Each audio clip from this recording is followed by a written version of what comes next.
Oh, you're in for a ride. Let's talk about the time Discord took the CMC and Fluttershy through time. The CMC is ready for the day with Fluttershy. They are going on a hike to observe animals. Right when they want to head out, a meteorite, not a meteor as Sweetie Belle correctly states, crashes down. They carefully approach the object when suddenly it cracks open and a certain Draconicus pops out. He needs to stretch for a bit before telling the group about his ride through the cosmos on asteroids. He is here for Fluttershy and his monthly hangout, to party, to gossip, and to plot to overthrow Celestia. But Flutters tells him that he is a week too early. And, according to his calculations, he flew too fast and went back in time. So he was confused. But no matter, he wants to join in anyway, even if it's a CMC field trip, because he is indeed an honorary cutie mark crusader. But it's not like he expected. They are quietly observing a confusion of guinea pigs, a charm of goldfinches, and other amazing creatures. Everything seems smooth, until Fluttershy sees the gods playing with a sleeping alligator, under Discord's supervision.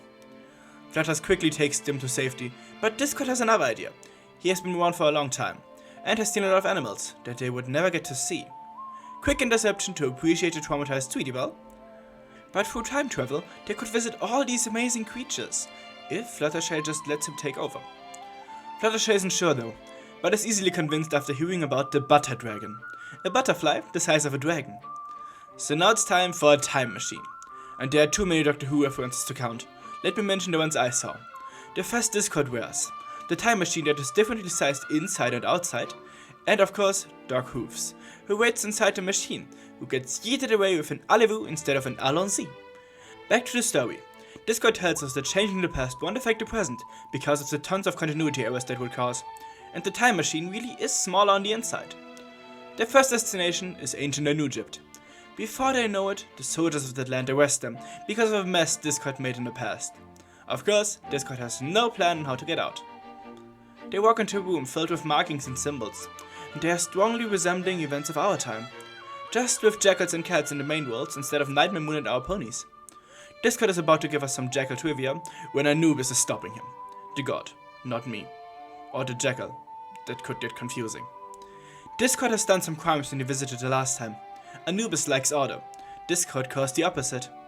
During the conversation, something sneaks around above them.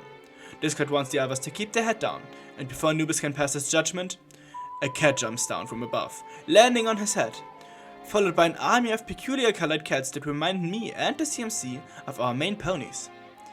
Bast, as she is called, leads the group away, and with the help of the cat group, they fight their way through. Back at the time machine, we hear that Discord and Bast were friends back then. Or modern friends. Like he and Fluttershy. As Bast says, he doesn't really have friends. The interaction ends with a cat's kiss and some nuzzling. Sweetie interjects and mentions the similarities of Anubis and Nightmare Moon, and the likely force to defeat it, the power of friendship. Bast is impressed, and takes her advice to heart. But when Fluttershy is approaching her, she hisses at her. Do I smell jealousy? Before it gets violent, they get back into the time machine and jump again. This time ending up in the future, but that wasn't the plan, so they make a quick getaway before the ponies get spoiled. The next stop is the underwater cappy city of Atlantis, but they don't stay for long either. The last stop on the other hoof has more to offer.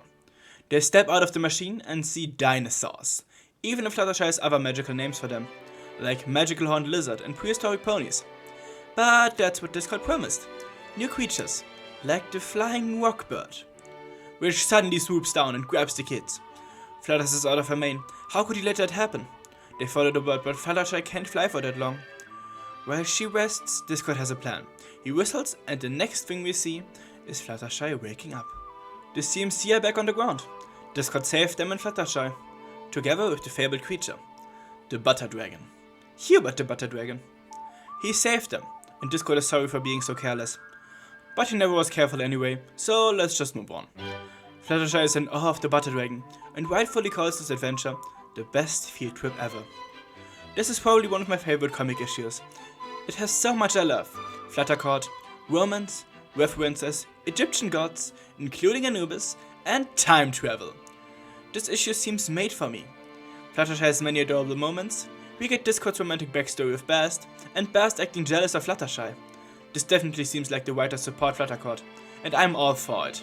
This gives so much character to Discord, and all the time travel and Doctor Who references aren't bad either. Even if I never watched that show. Also, it's awesome to see Anubis being canon to the MLP universe, and all these parallels to Nightmare Moon are simply genius. Oh, and we can't forget to mention Code Lantis, even if it does not make sense and is only mentioned like for a second. And to think that all of this started with a trip for the CMC and Discord falling out of the sky. You can tell that I love this issue, but what about you? Do you enjoy it as much as I do? What do you think about Discord's past with Bast? What do you think about the future? The one we saw from the Time Machine? And Discord's future with Fluttershy? Let me know, like, comment and subscribe if you enjoy my content, join my Discord if you want to discuss some more, thanks to my patrons, especially to Windy Bear and Maverick, and until next time, for the Bonnie Fellas, and bye!